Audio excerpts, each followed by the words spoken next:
Fala aí, pessoal, tudo bem? Sejam bem-vindos a mais um João Mendes Entrevista, esse nosso espaço para você conhecer histórias que vão te inspirar.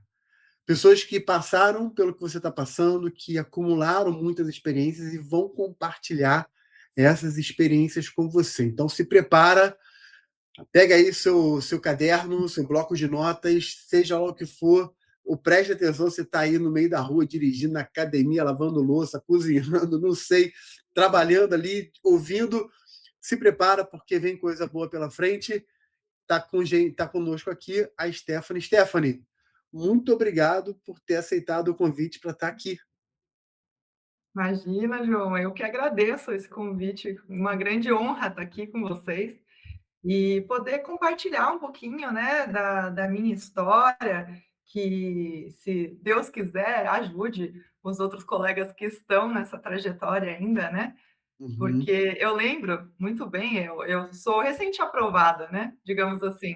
Estou no meu cargo nem há 3 anos, então a estabilidade está por vir ainda. E eu me recordo que eu buscava muito esses vídeos, né, para poder me apoiar. O estudo é um pouco solitário, então a gente quer, né, ter uma história, algo parecido com a nossa trajetória, para ver, né, às vezes a gente tem aqueles dias de maior desafio no estudo, que a gente não está acreditando muito que vai para frente, mas quando a gente vê que isso é normal, que faz parte da trajetória de quem está aprovado, né, a gente consegue encarar com mais leveza. Então, achava muito legal acompanhar e agradeço a possibilidade de fazer parte disso também agora do outro lado, né? É verdade, verdade. Realmente ajuda muito. A gente colhe muitos feedbacks do pessoal através dessas entrevistas, né, de como ajudou. E é muito legal quando eu entrevisto gente que já assistia e aí passou e é muito bacana, né? Mas vamos lá, Stephanie, conta pra gente. Primeiro eu quero começar de trás para frente, né? Qual é o concurso ou quais são os concursos, na verdade, que você passou? Porque eu sei que tem aí mais de um, tem algumas situações aí. Então, conta pra gente primeiro, né, qual é o cargo que você ocupa agora, ou aquele outro cargo que você passou, né? Enfim, porque aí o pessoal vai sabendo. E aí depois eu vou voltar lá do início para saber como é que foi essa jornada. Beleza. Bom, atualmente eu sou analista judiciária do TRF3. Passei em alguns outros concursos, mas eu acho importante destacar, né? Eu sempre falo, gosto de ler poemas, enfim, e tem um poema do Fernando Pessoa que ele fala: nunca conheci alguém que tivesse levado porrada. Porque todo mundo gosta de se identificar, de falar das aprovações, né? Mas por trás de uma aprovação tem muitas reprovações. Então, por mais que a gente fale aqui, né, da coleção de aprovações, nomeações que tivemos, eu fui também aprovada em primeiro lugar na Procuradoria Municipal de Vinhedo, nomeada no começo deste ano, mas em outras também, o meu percurso de nomeações, ele ocorreu num curto espaço de tempo. Eu passei alguns anos estudando, mas em torno de 2 anos eu tive todas as nomeações dos concursos que eu fui aprovada, então foi muito rápido. Eu mudei de alguns cargos muito, muito rápido por conta disso. Eu assumi primeiro como analista da PGE do Pará, então eu viajei um pouquinho pelo Brasil. Depois eu assumi no TJ São Paulo como escrevente e no TRF3 como analista, e posteriormente fui nomeada na Procuradoria de Vinhedo e optei por não assumir. Mas, de novo, né, nessa trajetória aí teve alguns percalços, reprovações, muitas, e que construíram, né? É a trajetória, é a regra. Muito bacana. Então, assim, pelo que eu anotei aqui, então você tem aqui 4 aprovações, né, 4 nomeações aqui, e você escolheu analista, se manter como analista do TRF3 e, inclusive escolhendo entre 2 cargos completamente diferentes, né, 2 propostas completamente diferentes, né, uma como analista, outra como procuradora municipal, né. concurso você falou que foi aprovado em primeiro lugar, o que é muito bacana, quero ouvir bem sobre isso. Mas, bem, agora a gente já sabe onde você chegou, né? Quero saber como foi chegar lá. Então, quando você terminou a faculdade, como é que foi isso, né? Você eh, focou nos concursos de analista, de procuradoria, porque assim, como a gente falou, né, são perfis diferentes, não só de cargos, mas também de provas diferentes, né, características diferentes e tudo mais. Então, conta pra gente isso, né, esse momento de você se formar. Aliás, até um pouquinho antes, você já começou a estudar na faculdade para concurso ou foi só depois de formada, né? E aí depois como é que foi essa trajetória? Pronto. Durante a faculdade, eu já entrei sabendo que eu queria concurso, então eu não estudava durante a faculdade efetivamente para o concurso, mas eu fiz estágios só em órgãos públicos. Então, eu fiz o meu primeiro estágio, inclusive, coincidentemente, foi no TRF3, fiz estágio lá, fiz estágio no TJ e fiz estágio na Defensoria Pública. É, todos muito aproveitados do ponto de vista de conhecimento, aprendizado, né, processual em si. E só que eu sempre gostei de estudar, gostei da teoria, né? Então, eu também fazia concomitantemente com a faculdade de Direito, eu fiz Ciências Sociais. Então, a minha vida era acordar, estudava, ia para o estágio, estudava mais um pouco e dormia. E aí eu me habituei a isso, né? Mas durante a faculdade não tive tempo, né, para fazer um estudo focado para o concurso. Apesar de que, obviamente, todo o estudo acumulado, né, todo o conhecimento acumulado, acredito que tenha me ajudado a atingir as aprovações que eu atingi depois. Quando eu me formei, eu tive que advogar por cerca de 2 anos. Não comecei a estudar para concurso logo depois da minha graduação. Então, entrei em escritórios, fui para até áreas diferentes. Eu trabalhei muito nos estágios, eu ia mais para a área do penal, na prática, acabei indo mais para a área tributária e trabalhista. Mas aquela ideia do concurso, né, nunca morreu. Mas eu tinha uma visão muito prática, eu precisava juntar um dinheiro para conseguir, né, me sustentar. Ainda morava na casa da minha mãe nessa época, então facilitava a vida, né? E comecei a trabalhar tanto no escritório quanto fazendo traduções. Eu dava os meus pulos ali para conseguir juntar meu dinheirinho, porque a ideia era enquanto estava advogando, eu consegui estudar muito pouco. Eu admiro muito quem consegue acordar muito cedo, começar a estudar, ir para o trabalho, voltar a treinar. Admiro muito. Eu, na minha trajetória, consegui estudar pouco quando eu advogava. Ficava cansada, né? Tinha toda a vida ali para cuidar, mas eu seguia no objetivo, né? O objetivo era esse, então eu não estudei com efetividade, eu digo, né? Porque a gente começa. Eu comecei os estudos. Isso foi bom, porque quando a gente começa a estudar, a gente demora um tempo até conseguir um material que você se identifica, um método que é mais efetivo para o estudo para concurso público. Então, tudo isso eu vim construindo enquanto eu advogava. A partir do tempo que eu falei, não, agora eu me sinto pronta, né, para focar a minha vida no estudo e seguir para as carreiras que eu quero, eu deixei o escritório e passei a só estudar. Também continuei com alguns trabalhos que eu já fazia relacionados à prestação de serviços para concursos públicos mesmo, né? É, isso é interessante de falar, porque às vezes a gente acha que o advogado que estuda ou ele está trabalhando em um escritório ou ele está sem trabalhar. Existem outras opções, né? Até aquele estágio que a pessoa continua depois da faculdade.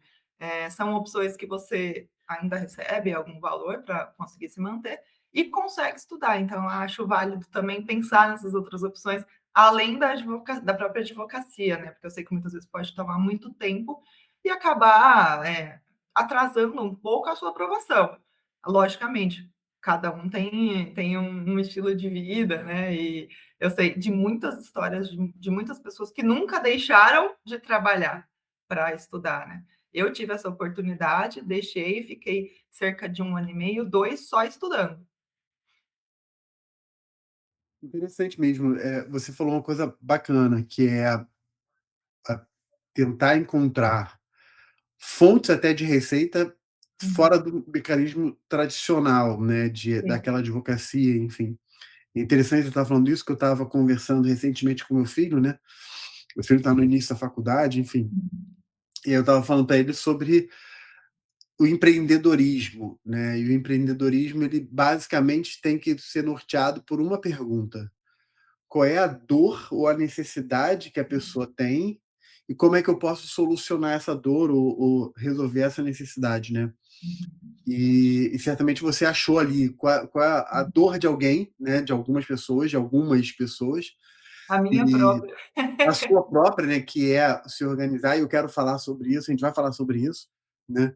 E aí você apresenta essa solução, e se você tem uma solução boa para uma dor real, você vai ter gente que vai se interessar por aquilo, né? Uhum. Mas muito bacana, isso quase que dá uma outra entrevista, né? De tão legal que é. Quando você, então, para a advocacia. Aliás, você falou que também trabalhava como tradutor, é isso? Isso. Legal, Gosto muito dessa parte de línguas, até tenho a legal. pretensão de fazer um outro curso relacionado a isso. É uma característica particular minha, né. E qual era o outro idioma? Ou outros idiomas? Era inglês na Inglês época. mesmo? Foi um desafio, porque eu não era tão boa assim. Era? Então eu tive que estudar para isso, né, além do estudo para o concurso, né, mas como eu já estava, habituada a estudar, para mim foi natural. Agora, atualmente, eu trabalho mais com correções, né, do português em si, então para mim Legal. já é uma área mais tranquila. E sim, a gente tem opções, né, quando a gente está estudando, até eu achava até saudável, porque eu não ficava com aquela ansiedade, aquele peso todo, né, de eu preciso passar, porque senão eu não vou ter como me sustentar e, a ansiedade diminui quando você, eh, consegue conciliar as coisas. Eu imagino até que quem trabalha, estuda também tem esse sentimento, não existe caminho certo ou errado, né, existe aquele caminho que dá certo para você. E esse foi o caminho que eu encontrei para mim quando eu estudava, né. Exato. E me diz uma coisa, então, quando você para a advocacia, vai fazer essa vertente um pouco mais empreendedora, eh, como é que foi quanto tempo foi isso? Você ficou quanto tempo na advocacia? Depois que você sai da advocacia, até ter a sua primeira aprovação, por exemplo, quanto tempo foi isso? E como é que foi, assim, esses altos e baixos, provas que você fez que você, né, não foi aprovada, como você falou, né, citando o poema lá de Fernando Pessoa, né, eu até notei aqui, nunca conheci alguém que tivesse tomado porrada, né, as pessoas não falam das suas próprias derrotas, né. Então, conta pra gente como é que foi isso. Legal. Eu advoguei por cerca de 2 anos. Eu saí no finalzinho de 2017, pode se considerar 2018 aí. E eu me lembro que era uma época que tinha muito concurso da área trabalhista, e era o que eu estava trabalhando na época.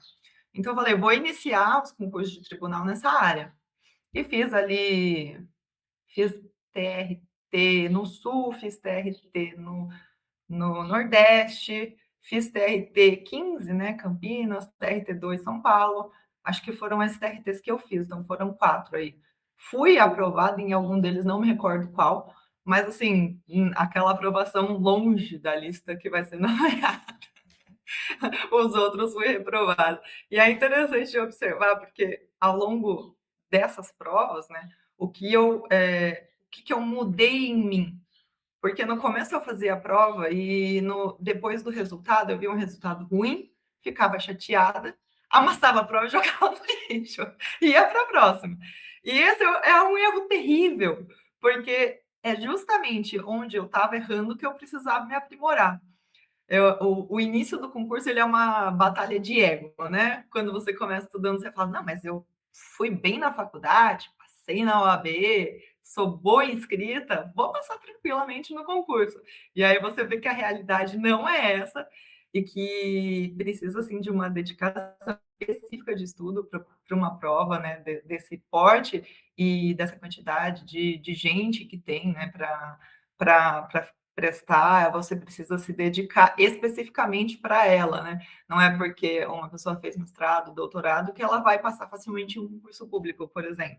Pode ter muito conhecimento, mas não é aquele conhecimento embalado, né, para uma prova. Então, depois que eu entendi isso, eu comecei a ver as provas que eu tinha ido mal, que eu tinha errado, e eu olhava para a prova e falava, mas como é que eu consegui errar isso? É tão simples, tão fácil depois de um tempo de estudo, né? E aí eu comecei a perceber, eu falei, poxa vida, eu errei isso aqui, mas depois eu repeti esse erro aqui, e aí eu vi que eu repeti esse erro e comecei a reparar que eu não poderia mais cometer este erro. E aí eu também fui criando um método de melhoria conforme os meus erros. Aí eu criei um caderninho lá de erros, né? Que eu falava, meu caderno de erros. E eu sempre carregava ele para as provas, porque eu consegui identificar se é nisso que eu estou errando, é porque alguma coisa em mim me faz esquecer, me faz confundir. Então, se for, né, uma parte da doutrina, preciso revisar aquele conteúdo. Se for, eu tinha muita dificuldade, eu tinha mais dificuldade em provas objetivas. Então, se for uma questão de não se recordar um prazo, por exemplo, processo civil, direito civil em si, prazo de prescrição, né? Se eu me confundia nesses prazos, eu sabia que eu tinha que anotar aquilo, que eu tinha que revisar aquilo antes de fazer uma prova. Então, eu criei um caderno de erros, que aí, a partir do momento que eu identifiquei isso, falei, poxa, não é se eu não estou melhorando porque eu estou ignorando os meus erros, eu preciso dar atenção para isso, né? E, e aí eu criei esse caderno, e tudo que eu errava, o que eu fazia, que eu tinha dúvida, né? Acertava, mas eu tinha dúvida ali, ficava entre duas, três, até fazendo questões em casa, eu fazia isso. Eu circulava, deixava em vermelho, e depois eu escrevia o conceito correto ou o prazo correto, grifava e deixava isso para revisão futura. E a partir do momento que eu revisava tanto esse material, né, levava para as provas, conseguia, comecei a ver, por exemplo, que numa prova que eu tinha acabado de fazer, poxa, eu lembrei desse prazo porque eu vi 5 minutos antes de entrar na prova, sabe assim? Eu construí um material que era assim, onde a minha memória falhava, eu levava, trazia esse material para puxar o que me faltava, né? Então, a gente começa o estudo muito por uma questão de afinidade, né? Ah, eu gosto muito de direito constitucional, eu gosto de direito do trabalho, e quando você tem afinidade com a matéria, é mais fácil de aprender. E eu identifiquei que era onde eu não tinha afinidade, era onde eu tinha dificuldade, onde eu não conseguia me lembrar, né, de prazos específicos ou misturava os conceitos, que eu tinha que me aprimorar. E foi assim que eu consegui ir melhorando ao longo das provas que eu fazia. A partir do momento que eu percebi isso, eu não ignorei mais, né, não joguei mais a prova fora, eu voltava para casa, dava um dia de descanso, mas no dia seguinte eu revisitava a prova toda, via o que eu acertei, o que eu errei e onde melhorar, né? E assim eu fui construindo esse material que isso eu indico também para todo mundo que estuda, fazer, né, um material para você, o seu material, porque como eu tinha dificuldade em questões objetivas, em questões que eram mais realmente de decorar, né? Outras pessoas podem ter outra dificuldade, uma dificuldade de escrita. Então, assim, você tem que buscar os pontos que você tem dificuldade para melhorar, né? E ir atrás de um método para ir sanando esses pontos. As suas dificuldades continuam sendo as mesmas, assim como as minhas continuam sendo as mesmas até hoje. Mas se você sabe como lidar com isso, aí você consegue evoluir mais rápido, né? Eu demorei para chegar, né, nessa conclusão, porque no começo eu não, inclusive eu não acompanhava muito o mundo dos concursos. A partir do momento que eu comecei a acompanhar, né, assistir vídeo, pegar dica com quem já foi aprovado, eu falei: "Poxa vida, isso faz sentido para mim". E comecei a anotar o que fazia sentido para mim, né, pegar o que o pessoal passava de dica interessante e me foi muito bom, muito produtivo para o estudo, porque às vezes a gente quer insistir, né, num método que é nosso e que às vezes é bom, mas às vezes não é não. Então faz sentido você buscar ajuda externa, né. Tem tanta coisa hoje, tem tanto material, tanta gente interessante falando de como foi aprovado, então eu acho que não só o estudo auxilia, logicamente que ele é a base, mas também se você buscar, né, o conhecimento e as dicas nos locais certos, você pode encontrar o que faz sentido para fazer. Isso pode fazer a sua aprovação ser menos dolorosa, né, mais rápida, enfim. Você falou, várias coisas interessantes que eu quero explorar aqui. Uhum. Desculpa. Uma delas foi caderno de erros, e você falou assim: "Ter o seu próprio material". Eu tenho algumas perguntas sobre isso. A primeira é, quando você fala ter o seu próprio material, e você falou antes o caderno de erro, é a mesma coisa ou você tinha um material, tipo assim, sei lá, algum tipo de resumo e o caderno de erro? Então, a gente está falando de 2 coisas ou a mesma coisa? Eu fiz separado. Tá. Eu comecei fazendo o meu material, comecei a construir desde o momento que comecei a estudar. Então, eu pegava o curso que eu contratava, a site que eu fazia questão, e ia e fazia um mix ali do que era para mim. Porque eu transcrevia conforme eu tinha a compreensão daquele conteúdo, né, e também passava ali as informações que eu considerava mais relevantes. Depois eu comecei esse material na escrita, e depois eu passei ele para o computador e comecei a fazer em Word. Porque tinha coisa, por exemplo, de jurisprudência nova. É muito mais fácil você recortar do site ali que você está consultando e passar para um Word do que ficar transcrevendo. Eh, eu não tinha nenhuma dificuldade de escrita, mas também, considero relevante a gente não pode perder a capacidade de escrita, né, manual.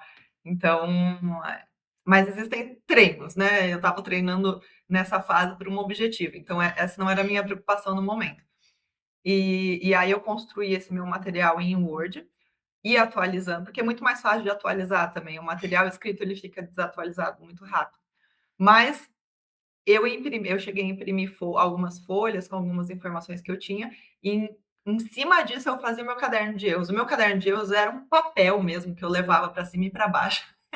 Parecia dormia com ele, né, parecia uma doida com aqueles papéis antes das provas. E assim, eu era aquela pessoa que não se desgrudava do caderno até entrar na sala de prova. Eu achava o máximo as pessoas que chegavam com paz e plenitude antes da prova e ficavam só respirando, olhando para a parede, esperando a prova começar. Eu não era desse tipo de pessoa. Às vezes eu ia com as amigas e a gente ia, né, comentando, revisando a matéria. Me acalmava isso, porque eu tinha, né, as ideias assim, eu sei que eu esqueço aquilo, deixa eu ver aquilo no meu material. Sabia até onde que estava, terceira folha, no canto superior direito, sabe? E tenho esse material até hoje, inclusive guardei de recordação, mas me ajudava muito no estudo e para fazer as provas objetivas, né. Eu fiz 2 sim, e eu sempre revisitava. Outra coisa que no começo a gente é um pouco resistente, né, nos estudos. Eu achava que quanto mais eu estudasse mais rápido eu ia passar. Então, eu não dava tanta importância para as revisões e para fazer questões. E justamente nas revisões e nas questões é que eu identificava, né, o que que eu estava esquecendo e o que que eu estava errando. Então, eu identificava o que que eu precisava dar mais atenção. Eu vejo também como um erro do meu percurso não ter dado tanta atenção logo no começo. Por isso que eu acho tão interessante, né, discutir métodos de estudo. A revisão a, a revisão e resolver questões fazem com que a sua memória esteja sempre em constante evolução, sem se esquecer o que você acabou de aprender, porque não adianta É. você aprender um conteúdo novo se você está deixando aquele ali para trás. Na hora da prova pode cair qualquer um. Então, é é necessário ter esse método para conseguir organizar e lembrar tudo na hora da prova, né? Esse é o grande desafio. é verdade. Sobre o material, você falou começou na escrita, foi para o Word, porque é mais fácil de atualizar, Uhum. Sim, e sim. isso é óbvio, né, assim, as pessoas vão entender isso, né, muita gente me pergunta: "Ah, eu faço no papel ou faço, né, no Word?" Eu falei: "Cara, olha, não tem certo e Uhum. errado, né, eu Uhum. conheço gente que fez das 2 formas e deu certo". A Uhum. vantagem do assim, a neurociência diz que quando você escreve na mão, você Isso. termina aprendendo até melhor, até mais.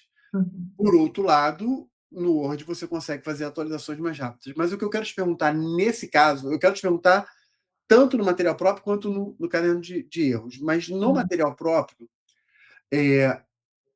algumas das dificuldades que as pessoas têm, ou preocupações que as pessoas têm, são as seguintes. Primeiro, o que botar no caderno, efetivamente, né? E aí eu vejo gente que é tão preciosista ou perfeccionista que o caderno da pessoa quase que vira um segundo livro, né? Uma coisa assim Uhum. gigante. Então, o que botar no caderno, né, efetivamente, é, botar ou não botar no caderno, né? E como era a escrita efetivamente. O que eu quero te perguntar? Assim, vamos imaginar que você fosse botar um conceito. Vamos lá. Uhum. Um conceito, sei lá, conceito de controle de funcionalidade, né? Você botava na forma de um texto mesmo, completo, tipo assim, controle de consonanidade é isso, assim, assim, assado. Ou você colocava na forma de tópico, controle de consonanidade, compatibilidade, tá, entendeu? Ia botar coisa Sim. mais objetiva. Eu estou falando isso porque, por exemplo, quando eu vou fazer algum resumo para mim, eu faço assim, né? Bem Uhum. palavras-chave objetivas, frases curtas e tudo mais, para ganhar tempo. Né? Então, a objeção que algumas pessoas fazem é essa, né? Primeiro, o que botar ou não botar. Segundo, como botar. E terceiro, será que isso não gasta muito mais tempo? Uhum. Então, são essas perguntas aqui para você. Legal. Eu não optava por colocar texto corrido não. Texto corrido era o que eu lia no material de base ali que eu estava usando, né. Então não via muito sentido em transcrever, copiar aquilo. Inclusive era uma forma de eu me testar, né, se eu estava entendendo a questão central daquele conceito, por exemplo. Então, eu buscava colocar palavras-chaves e elementos do conceito, às vezes da doutrina ou da lei, que fossem importantes para na hora de resolução das questões. Então, eu tentava deixar mais objetivo, até porque eu sabia que quanto maior aquele material fosse, pior ia ser para revisar. Eu não era a pessoa que gostava da revisão, já disse. Então, para facilitar a minha vida depois, eu também já facilitava na hora de fazer o material. E eu voltava na doutrina mais aprofundada e nos conceitos, né? Obviamente, quando a gente vai aprender, para aprender um novo elemento, para entender. A compreensão é muito importante para a gente decorar, né? Falam que a palavra decorar, se não me engano, é decore, de coração. Quando você entende, você guarda no coração. Então, a gente até usa de uma forma errada, né? Decorar parece que é algo que é imposto, né? Então, In- é, e a gente. Inclusive, inclusive, em inglês eles falam I know by heart, né? Tipo assim, eu sei do meu coração, né? Tipo assim, eu sei de cabeça. Isso. Quando a gente fala, eu sei de cabeça, mas lá não, lá eles falam que vem do coração, exatamente. Aham, exatamente. Então, assim, quando a gente compreende, fica guardado. Então, eu buscava compreender, mas eu não colocava no meu material de revisão como eu compreendi. A compreensão já estava check. Eu colocava o essencial dessa compreensão. Se eu tivesse que responder uma questão, seja ela objetiva ou discursiva, né? O que eu precisaria levar de elementos para que essa questão estivesse completa? Era isso que eu focava e fazia meu material dessa forma. Logicamente, depois, se eu começasse a errar questões relacionadas a esse tema e não estivesse compreendendo, né, por que eu estou errando, eu revisitava o material, a doutrina, as questões que eu já fiz para ver o que está faltando ali ou o que eu entendi de forma equivocada. Mas eu tentei ser o mais prática possível, assim, durante os meus estudos, né? Por isso que eu acho que também fazer as questões, eu lembro, eu enumerava, assim, eu fazia, sei lá, vou fazer 30 questões de direito constitucional hoje, do que eu vi ontem, do que eu estudei ontem.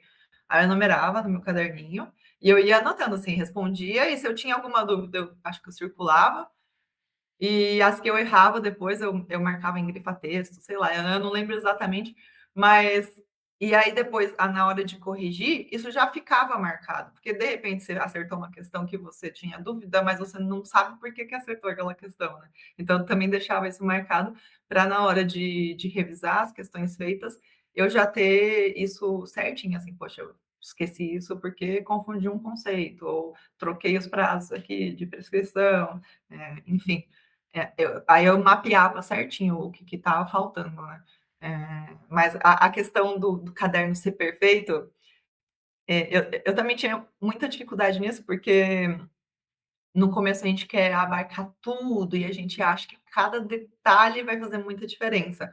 Depois que você vai fazendo prova, vai fazendo questão e vê que a maior parte das questões, né, das provas, elas se repetem em alguns temas, em formas de serem perguntados. Você vê que se você errar os 5% que faltam, não vai fazer tanta diferença assim, você tem que buscar, né, saber ali os conceitos básicos, depois você vai nos detalhes, mas assim, as coisas que realmente são mais cobradas, porque se uma coisa tão específica cair numa prova e não é só você que não vai saber, né, e aí muitas vezes não é isso que vai fazer a diferença. Lógico, quando a gente está estudando no começo do estudo, você tem que construir ali a sua base, né, você tem que eu foquei muito nisso, e nisso eu acho que foi, falei um monte de erro, né, acho que foi um acerto, de tentar primeiro consolidar o que é o arroz e feijão, né, ali do concurso, e depois ir atacando os detalhes.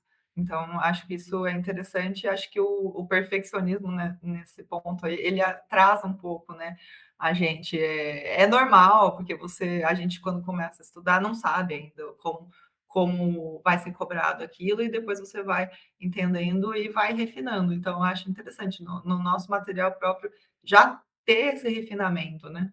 Lógico, se você os concursos, eles vão se atualizando, por exemplo, quando eu comecei a prestar os concursos dos TRTs, em 2017 tinha acabado de sair reforma trabalhista, então nos meus materiais tem muita coisa de reforma trabalhista que provavelmente agora não faria mais muito sentido, porque já deve estar sendo cobrado outras coisas novamente. Vai um pouco desse traquejo, né, de você saber o que você pode peneirar, e o que você necessariamente precisa saber, que é cobrado em todos os concursos, e o que você pode, ir estudando conforme for avançando, né. Você falou uma coisa que eu achei muito legal, muito, e eu confesso que do jeito que você falou, eu nunca tinha, pensado da forma como você falou e até para orientar as pessoas. Você falou mais ou menos assim, né, não vou repetir palavra por palavra, mas que no seu caderno você anotava, assim, as palavras-chaves, né, as frases mais objetivas, né, porque e isso que eu achei muito legal, você falou assim: "Não, a compreensão eu já tive. Uhum, Agora eu preciso é colocar no papel, ponto ali, o objetivo até para lembrar, né. E eu acho que é esse, talvez, por isso que eu achei legal você falar dessa maneira, porque talvez seja isso que leve as pessoas a quererem escrever muito no caderno, no resumo. Ou seja, eu quero levar para o resumo a explicação completa, ou seja, eu quero reproduzir a explicação ou a compreensão que eu tive, né. uhum, Quando na verdade, se você entendeu e você vai botar ali coisas só para ativar a memória e te lembrar, isso é muito legal. Outro ponto que você falou que também é muito bacana, que é uma, talvez você tenha feito isso até intuitivamente, mas a neurociência fala uma coisa bacana, que é o chamado active recall, né, que é a lembrança ativa. Então, quando você estudava e você procurava botar no papel, no papel que eu digo lá no Word, no papel, enfim, botar no seu material, aquilo que você estudou, você está ativando de forma, viva, o que você estudou, né? A lembrança, né? Não é um estudo só passivo, né? De quem recebe, mas é um isso. estudo ativo de quem também coloca para fora. Muito legal. Vamos para o caderno de erro.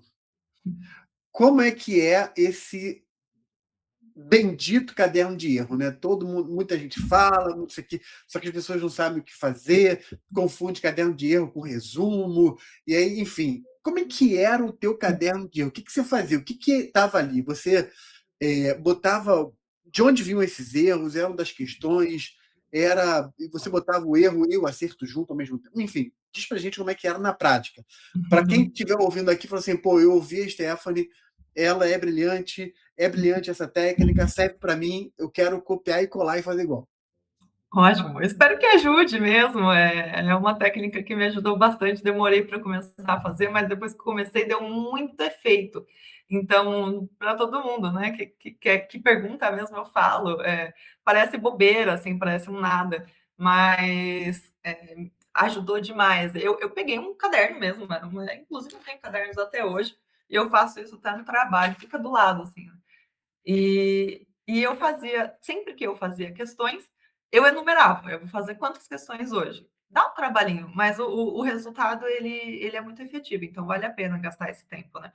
E eu enumerava as questões que eu fazia, ou eu pegava.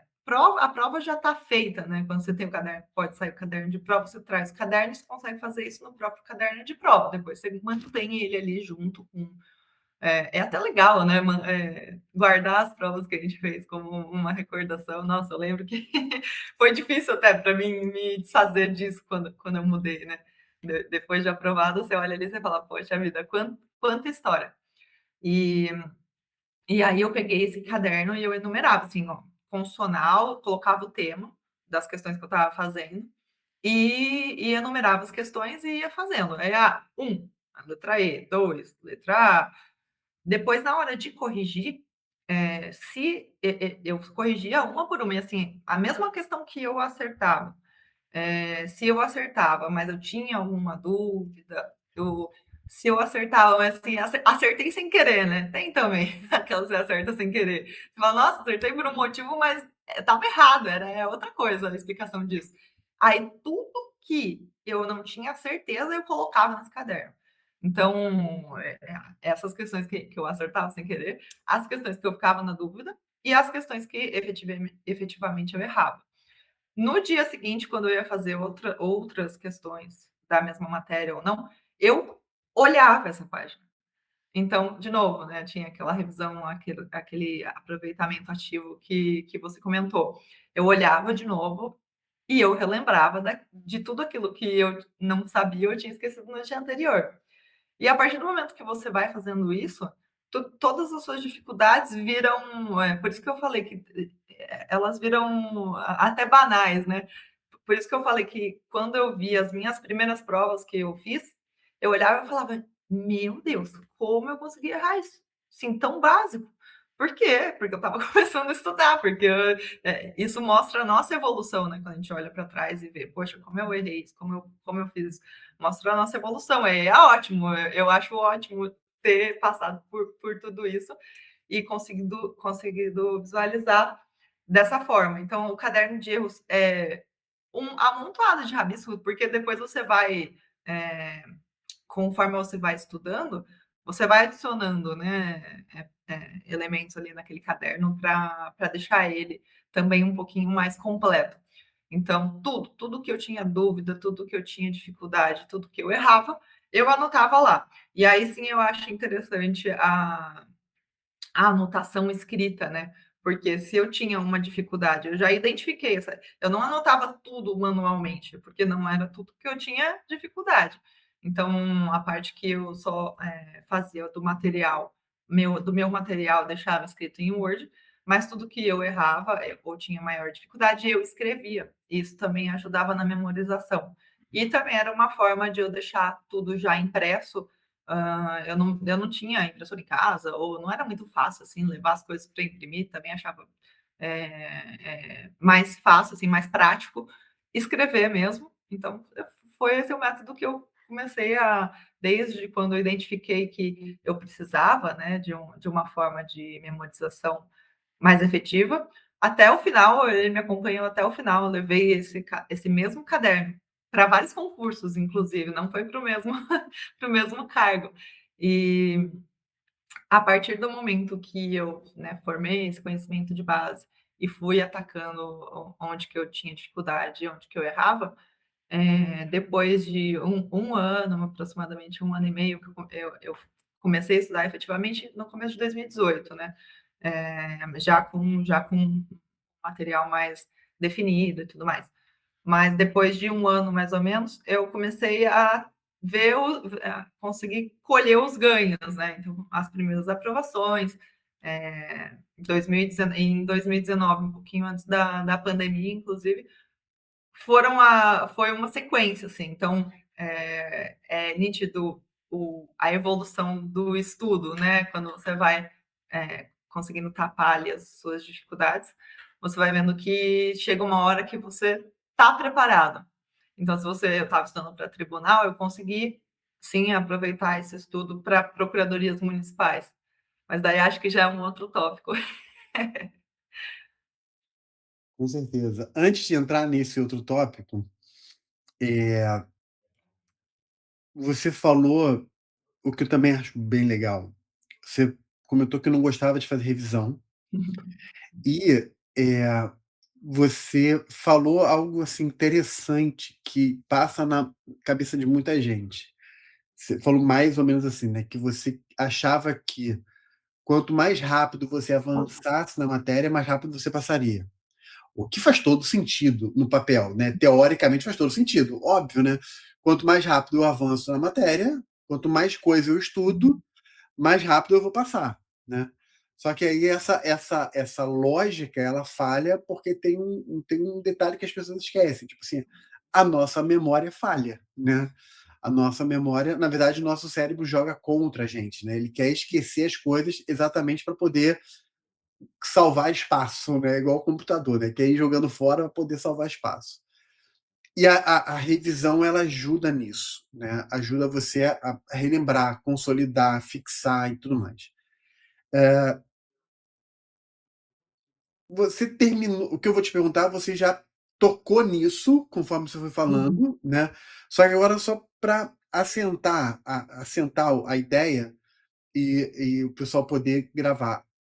Considerando tudo que você já falou, né? Caderno, material, tal, tal, questões, de forma breve, quando você começou a adotar a revisão de fato, como é que foi? Como é que era a revisão? Qual o Uhum. modelo de revisão que você, no final, falou assim: ah, esse é o modelo que serviu para mim? Legal.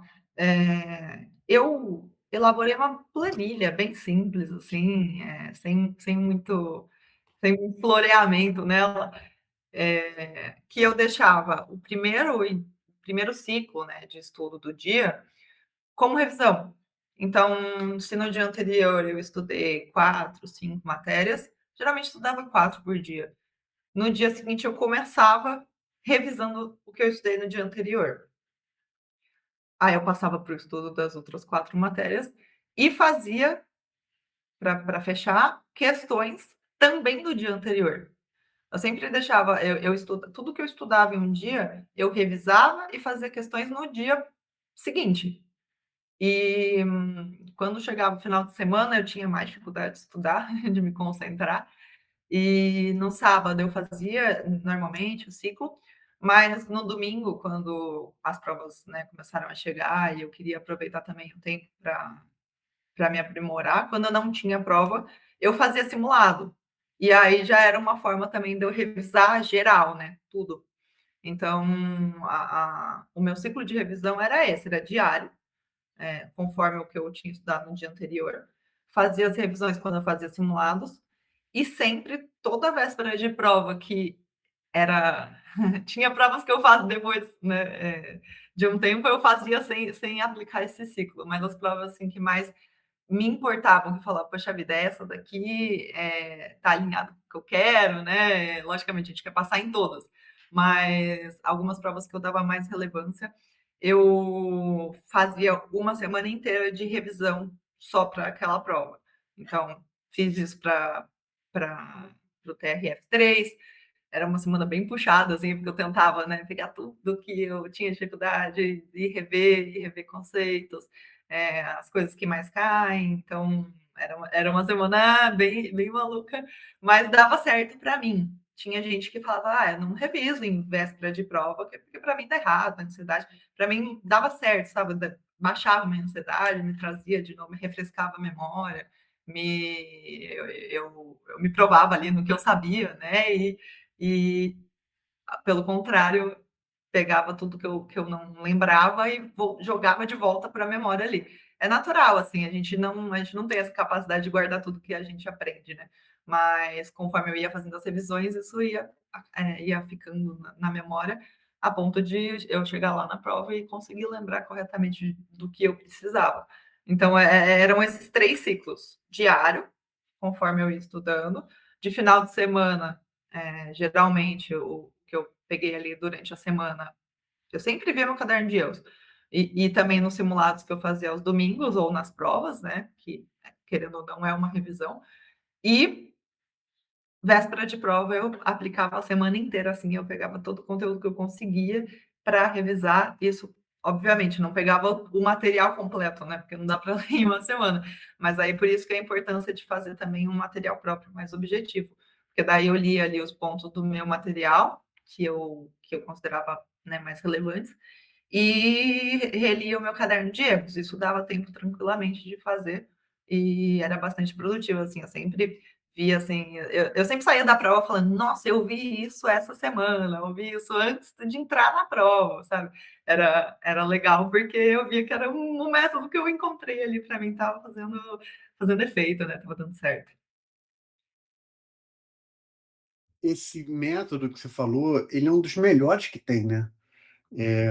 Existe uma técnica que o pessoal chama de 1, 2, 7, 30 ou 1, 7, 30, né, Uhum, tem essa variação, que você faz a revisão um dia depois, 7 dias depois e 30 dias depois. Você fez uma adaptação disso, porque você uhum, fazia a revisão um dia depois. Aliás, eu achei muito legal, porque você começava o dia fazendo a revisão do dia anterior, aí terminava essa revisão, você estudava a matéria daquele dia, e aí terminava o dia com questões do dia anterior também, uhum, né? E aí, fazendo isso todo dia, você sempre estava fazendo revisão e questão sempre de todos os temas. No final de semana, que era uma espécie de, entre aspas, né, 7 dias depois, né, ou seja, uma revisão. Você tem uma primeira revisão e uma uhum. segunda revisão próxima, relativamente próxima, e depois aquelas revisões mais amplas na véspera de prova. Muito legal, muito legal. Acho que é uma técnica, assim, que o pessoal pode adotar bem, assim.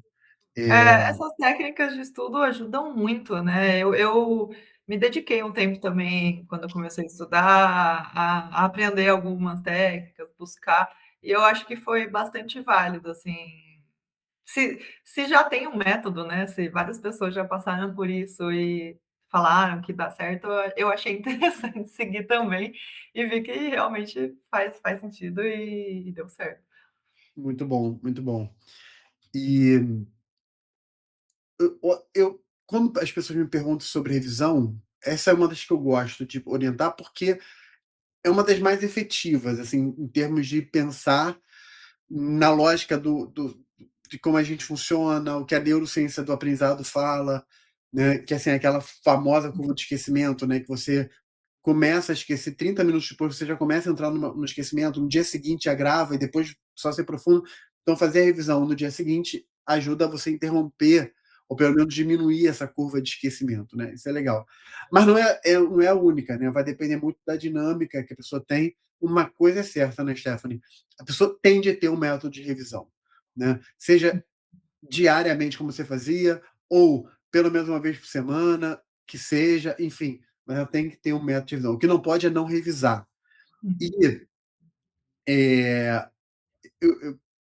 eu comecei falando da revisão com o seu comentário de que você entendia que quanto mais você avançasse na matéria, mais rápido você passaria. Eu comecei por isso, exatamente porque eu percebo nesses mais de 20 anos dando aula e conversando e mentorando as pessoas, né? É, as pessoas acham que fazer revisão é perder tempo, né? sim. Não, pô, eu já estudei e eu entendi. E às vezes a pessoa está certa. Ela estudou, ela entendeu o tema, né?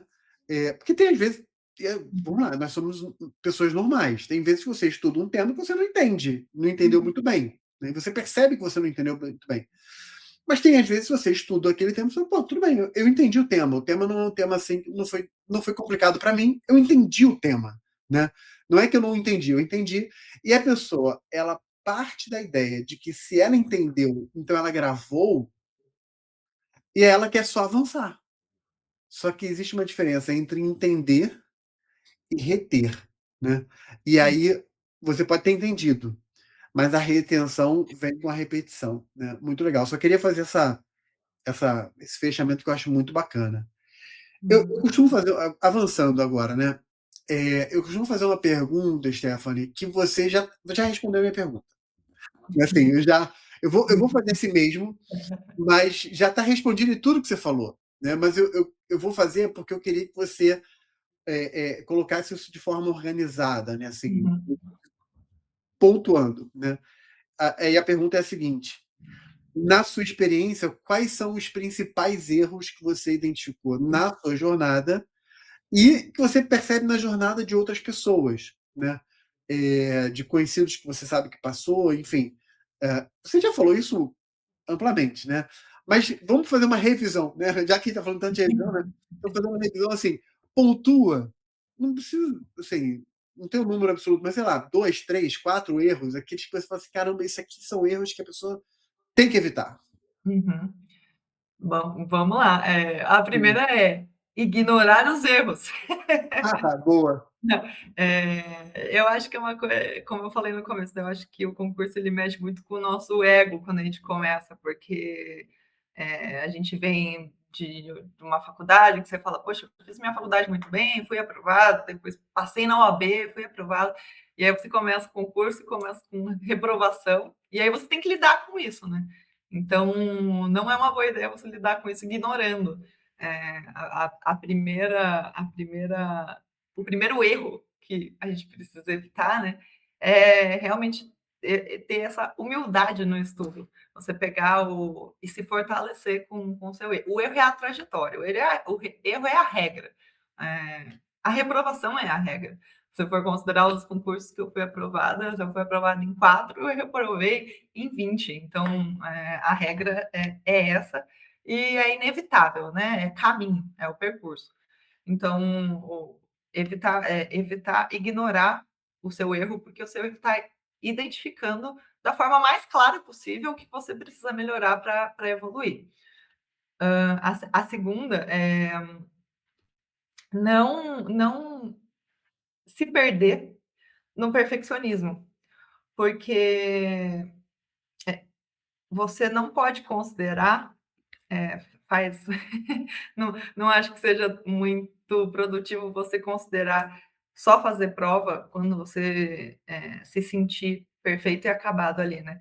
Eu falo por mim, porque eu nunca me senti nesse lugar. Então se eu esperasse, né, para estar nesse lugar, para fazer prova, eu não teria feito prova até hoje. Eu tenho uma história bem interessante sobre isso, porque, como eu falei, a maior parte dos concursos que eu fui aprovada e nomeada, eu passei ali em meados de 2019 e 2020. Mas, eu estudava especificamente para tribunais. E quando veio a pandemia, eu falei: "E agora? Não vai ter prova de tribunal tão fácil assim, tão rápido, né, são provas maiores, que exige deslocamento de pessoas", então eu pensei estrategicamente: "Vou fazer procuradorias municipais", que é o que vai voltar primeiro, é o que ainda vai ter em algumas cidades.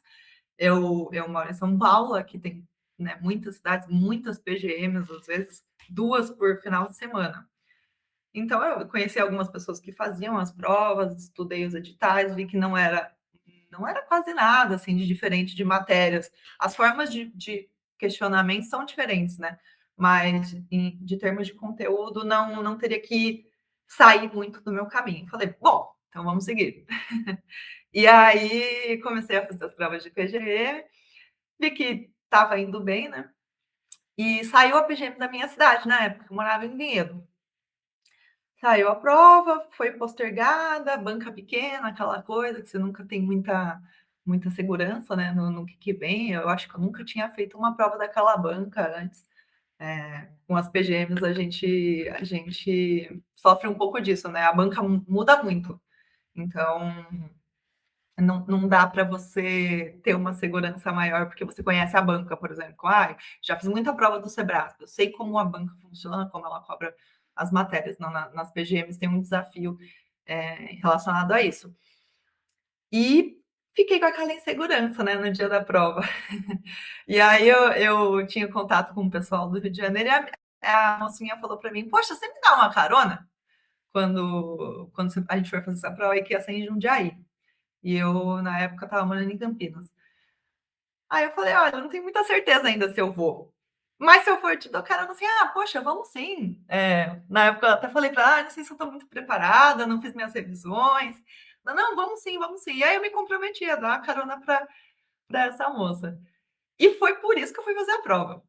Porque, assim, eu não estava me achando pronta, não tinha feito minhas revisões do dia, mas isso já estava naquele ciclo de. Já estava no final, né, dos meus estudos ali. Já tinha feito a prova do TRF3, inclusive, estava num ritmo bom de estudos, mas não estava me sentindo preparada para fazer essa prova.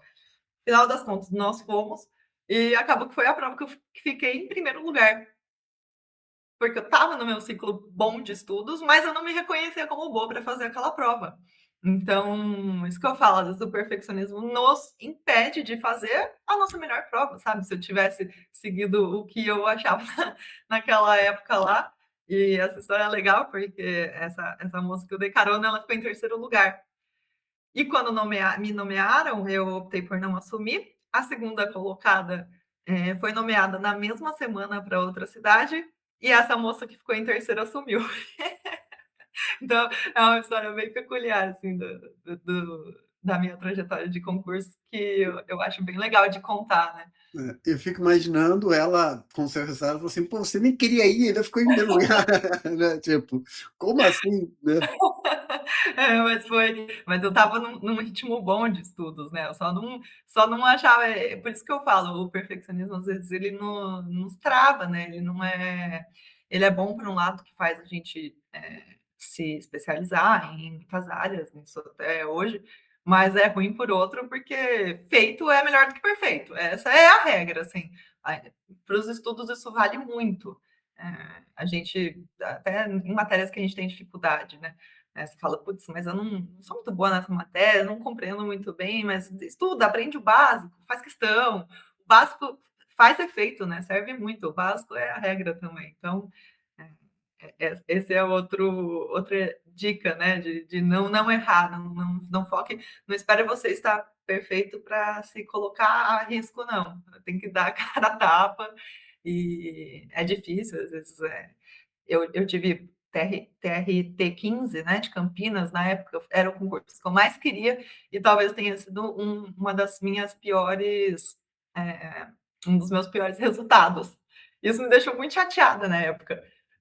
Mas é isso, assim, tem também um pouco dessa questão de ser a sua prova, né? A prova tem que vir do no tempo certo, né? Quando eu fiz TRT 15, ainda estava muito crua nos estudos. Então, a prova que vem, né? A sua prova é a prova que vem naquele tempo que você já tem um preparo bom. E tem a questão, um pouquinho de sorte, assim, que vai cair ali o que você mais estudou, o que você mais domina, né? Natural. Legal. Você falou de ignorar os erros, perfeccionismo, esperar estar pronto, como sendo, né, equívocos que as pessoas não podem cair. Eu acho legal, porque nenhum dos erros que você pontuou são erros de técnica de estudo, Uhum. né? Porque técnicas podem variar, mas são muito erros de mentalidade, né? Assim, não vou ignorar meu estudo, vou ignorar o erro, tem que ser perfeccionista. Erro na forma de pensar. Muito legal. Exato. A gente está quase caminhando aqui para o final, mas eu ainda queria explorar mais poucos pontos. Assim. Um deles é a PGM, né? Ou procuradoria, de forma geral. Né? Você começou com foco e, de repente, você viu a oportunidade ali nas procuradorias municipais e passou em primeiro lugar numa procuradoria Uhum. municipal. Quem tiver aqui e aliás, você chegou até aqui, galera, curte o vídeo, compartilha, né? Você já sabe o que tem que fazer. Compartilhar, curtir, comentar, fazer tudo. Né? Mas a galera chegou aqui, Stephanie, e de repente, foi despertada pela curiosidade de procuradorias. Porque a gente está falando de 27, né, 26 estados mais o DF, então são 27. A gente está falando de mais de 5.500 municípios, né? Então, se você botar só as capitais, você já tem mais 27. Ou 26 estados, 26 municípios, né? Se você botar dentro de cada estado, botar ali duas, três procuradorias municipais também são grandes, você já aumentou aí de 26 para, de repente, vai passar de 100, né? Uhum. Então a gente está falando de muita oportunidade que acontece ao longo do ano, né? Como você mesmo falou, que aí em São Paulo, que é um estado muito grande, você chegava a ter ali duas provas, às vezes, por semana, né, de procuradorias diferentes, né? É uma baita oportunidade.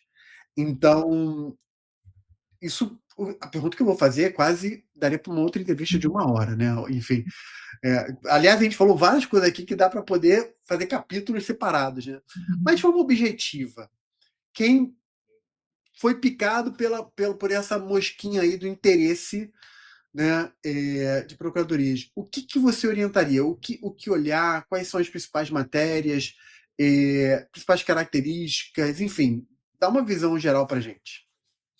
Legal. Realmente, as procuradorias, quando eu analisei e optei por seguir, né, esse caminho, foi o que me brilhou os olhos foram as oportunidades mesmo, porque na época as PGEs não tinham voltado ainda, mas as PGMs praticamente não pararam. Eu fui fazer muita prova de máscara. Então, isso prova, né? Inclusive, eu acho que a minha primeira pós que eu tomei lá no Pará ainda estava de máscara. Então, isso prova que, além de ter muita prova, né? São provas que são constantes e os editais muitas vezes eram super parecidos. Então, com o estudo de base que eu tinha dos tribunais, eu conseguia aproveitar, por exemplo, as matérias que mais caíam eram administrativo, processo civil, tributário, constitucional, obviamente, e outras. E assim, uma coisa que me favoreceu muito nas PGMs, e eu acho que é interessante também, até para quem é recém-graduado, é que tem matérias que não são jurídicas. Então, tem português. E aí eu falei, puxa vida, 10 questões de português é tudo que eu quero. Tem matemática também era muito boa, assim, lógico, né? As matérias extrajurídicas eu até conseguia, muitas vezes, gabaritar. Então, eu falei, puxa vida, eu vou pegar essas provas que tem matérias extrajurídicas para usar a minha vantagem, né, competitiva aí. E para quem acabou de se formar, muita PGM nem ela não exige a experiência jurídica, né?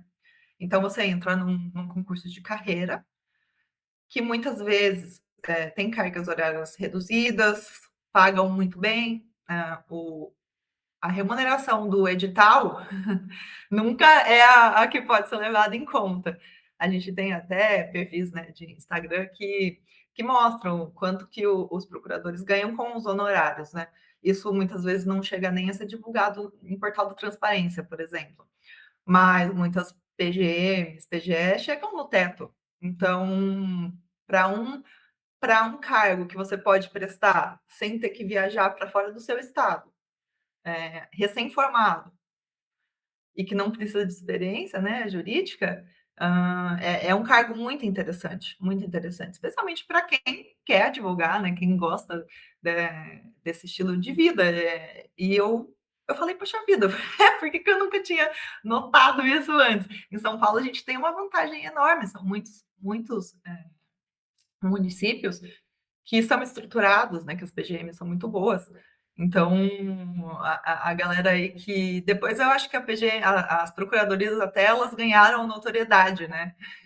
É recente, porque a gente sempre, isso é acho que talvez seja um pouco cultural, eu sempre escutei falar na faculdade, né? Tive até professores, juízes, defensores, promotores, mas não tive professores procuradores, por exemplo. Então, eu comecei a me interessar por essa área depois, né, por uma questão, na minha questão mais circunstancial, mas eu vi realmente uma excelente oportunidade, excelente carreira, com grandes mentes ali, conheci muitos procuradores, pessoal muito legal. Então é uma área bem interessante, né. E eu acho que o estudo, para outras carreiras pode ser aproveitado para essas também. Eu gosto de fa eu gostava de fazer prova, eu gostava depois de quando eu, né, já estava avançada nos estudos, eu queria me provar. Então eu queria realmente fazer a prova, ver como é que eu fui. E acho que é interessante, porque a gente não tem muito gasto, né, para fazer essas provas que são em municípios próximos. Então, pegar um final de semana, você ia de carro até ali, ainda dava carona pra galera, dividia, né, gasolina, ia se testar. Em vez de fazer um simulado, eu ia fazer uma prova.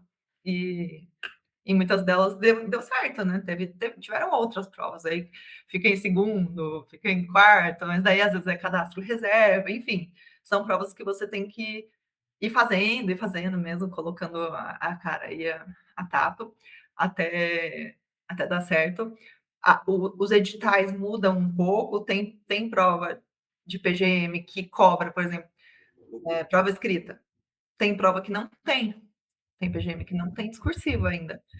Tem PGM que tem matérias fora do direito e tem outras que não. Então tem que dar uma olhadinha no edital. Se você está estudando para os tribunais, eu estudei, né? Tinha a parte ali de prestei TJ também, tinha a parte de português, de matemática, raciocínio lógico, informática.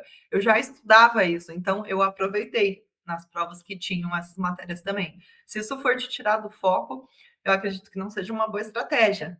Então tem que sempre verificar o edital. Tem procuradorias que não cobram essas matérias, então vai ali do seu alinhamento, né, do que você está mais preparado. Eu acho que vale a pena aproveitar sim. Eu estava tomando nota aqui, né, do que você falou. E olha que interessante, né, você falou de 4 matérias, né. Você tem aqui constitucional, administrativo, Processo civil. processo civil, tributário, que o pessoal chama de núcleo duro das procuradorias, né, porque vale para Uhum, PGE, PGM e até advocacia pública, né. E eu já fiz uma conta que, dependendo ali da carreira, às vezes corresponde a 60% da prova, 70% da prova, né. isso. Então, assim, você tem, como o nome diz, né, um núcleo duro, né, uma cláusula pétrea aqui das procuradorias, vale muito a pena. Outro ponto que você falou que eu acho que vale a pena destacar é a questão financeira mesmo, né? Uhum. Às vezes o edital vem lá, pô, remuneração, né? 11 mil, 10 mil. Aí a pessoa fala, pô, mas. Aí você compara com outras carreiras de direito, pô, isso não... Óbvio que é um salário maravilhoso, né? Assim, na realidade Brasil. Mas quando você compara com outras carreiras, você fala, né, não é tão alto assim, né? Pô, mas calma aí, vai pesquisar, né? De repente você tem os honorários ali, a coisa duplica, triplica, Uhum. né? Chega no teto, né? Enfim. Então, vale muito a pena olhar para essa realidade também, né? Muito bom, Stephanie. Queria te Uhum. agradecer, acho que foi maravilhoso. Deixa Uhum. eu te fazer uma última questão aqui, que é um desafio que eu faço para todo mundo que eu convido. É um Bom. desafio ao vivo não, assim, é assim, inesperado, né? A gente está gravando aqui, o pessoal vai ver. Mas, pessoal, isso não foi, quando eu falo ao vivo, assim, isso não foi combinado. A Stephanie nem sabe o que eu vou falar, Aham. né? Ai, O que desafio é medo. o seguinte: imagina, Stephanie, que as pessoas vão gravar uma frase sua e essa frase ela vai botar num post-it, no computador, na geladeira, no, sei lá, na mesa, vai moldurar, é aquela frase que a pessoa vai bater o olho e vai ficar lembrando. Que frase seria essa? Olha, eu acho que seria: "Pessoas comuns também conseguem". Porque muitas vezes eu olhava as entrevistas e via a rede social, ela é um pouco traiçoeira muitas vezes, né. E eu enxergava, inclusive os professores, como seres divinos, que devem ser muito iluminados, que devem ter tido uma É. vida muito diferente, que nasceram com um dom. E não é nada disso, não é nada disso, é o esforço diário mesmo que constrói a nossa trajetória, onde a gente chegou e ainda onde a gente quer chegar, né. E então eu acho que eu penso muito nisso, sabe, porque quando eu estudava eu realmente tinha essa visão, assim, você quer passar, você sabe que é possível, mas você olha aquilo como algo inatingível ainda, né. E quando você chega, você fala: "Poxa vida, talvez", realmente toda a questão gira em torno da mentalidade que você tem, né. E eu acho que isso pode tanto facilitar a trajetória quanto dificultar. Então, se a gente tiver algo que facilite, né, eu também falo para o pessoal que sempre busquem uma rede de apoio, né, porque às vezes a gente não tem isso na família. Às vezes a gente, por exemplo, a minha família, meus pais são professores, mas eles não sabem do mundo do concurso jurídico. Então, meus amigos, a maioria foi para advocacia, eu tive pouco que foi para concurso. Mas ao longo dessa trajetória, hoje a gente tem, né, que podem servir bem, para você se unir com pessoas que estão ali com o mesmo objetivo, pelas mesmas dificuldades que a gente, e isso é muito legal, assim, construir boas amizades do tempo do concurso, que carrego até hoje, o pessoal com carona, eu falo, né, é bem legal, o pessoal dos sites que você colocava sua nota e ali tinha sempre uma sigla que estava em primeiro e você ficava se perguntando quem que é essa pessoa iluminada que está sempre em primeiro. E depois você vai vendo que você vai crescendo e vai ficando lá também. Então, eu acho que é isso, é possível para todo mundo, né? Tem um caminho aí a seguir, o caminho não é fácil, não dá para florear, exige bastante renúncia, mas vale muito a pena você poder proporcionar depois para sua família, né, uma vida mais tranquila mesmo. Então, acreditem e façam, né, o de vocês que tem concurso, tem vaga para todo mundo, o pessoal que está aqui, que já deu as entrevistas, conseguem agregar. Espero também ter conseguido agregar um pouquinho aí na vida de vocês e que esse caminho seja leve. Me coloco à disposição também, sempre que quiserem, puderem, a gente É, está por aqui, né, João? muito bom, com certeza. A gente está por aqui, alguns projetos que a gente está desenvolvendo juntos, né? Enfim, fiquem de olho, galera. E me fala, divulga aí suas redes, para o pessoal te achar. Eu tenho um Instagram, eu falei, né, que eu desde o começo dos estudos eu comecei a trabalhar com isso, é o @recursos procuradorias. Se precisarem, quiserem tirar dúvida, eu sempre respondo o pessoal por lá. E é legal também esse contato com vocês, eu gosto, eu adoro quando vocês vêm dar um feedback, né, de: "Poxa vida, consegui ser aprovado", teve muita gente que já ficou por muito pouquinho, então é muito bom poder ajudar vocês, porque eu sei que a caminhada não é fácil e quando a dor é repartida, ela fica mais leve, né. É, arroba Recursos Procuradorias. recursos procuradoria. Legal, Tá. legal. Estou até abrindo aqui para o pessoal, para mostrar aqui, ó. Muito bacana. Acabou que fiz o nome, inclusive a intenção desse Instagram no começo era unir as pessoas que fazem procuradorias, porque era difícil de achar grupo. Então, as PGMs aí eu divulgava aí de um jeito bem precário. É. E aí tá aqui, né? Quer dizer, a iluminação não vai deixar o pessoal ver direito, né? Mas enfim. E aí, até um dos posts aqui fixados é exatamente esse projeto nosso aqui, você com a Fernanda Gomes, aqui no ênfase, né, de correção individualizada, enfim. Então, galera, vocês querem ter interesse em segunda fase, vem fazer com quem sabe, né, correção, muita experiência, né, que a Stephanie tem de correção individualizada, né, e junto com a Fernanda Gomes, que é a procuradora da Fazenda Nacional, né, enfim, então, galera de procuradoria está aí super interessada. Mas, na verdade, assim, deixa eu até fazer um disclaimer aqui. A entrevista não foi para promover isso, né? A entrevista foi para a gente conhecer a história, né? Enfim, porque é sempre isso. Mas, já que a gente está falando sobre isso, vou aproveitar e divulgar, né? Enfim. Legal. Querida, mais uma vez, obrigado. Achei que foi ótimo, foi muito prático. Assim, trouxe muitas orientações úteis, né? e vai ajudar muito, muito, muito a galera, né. Obrigado mais uma vez. Pessoal, não esquece de curtir, comentar, compartilhar, hypar o vídeo, né, isso ajuda a gente a ganhar cada vez mais projeção. Siga a Stephanie aqui no Recursos Procuradoria, siga o ênfase, vamos caminhar junto, a gente está aqui com vocês, como a gente sempre fala, né, pela mão até a aprovação. E é isso aí. Stephanie, vou deixar para você a o beijo final para a galera, a despedida final. Muito obrigada, gente. Agradeço aí. Espero ter iluminado um pouquinho a trajetória de vocês. E podem contar com a gente para tudo que vier. A gente vai para cima nas discursivas também. Abraço, João. Obrigada, viu, pela oportunidade aqui. Nada, obrigado eu. Valeu, gente. Beijo pra vocês. Tchau, tchau.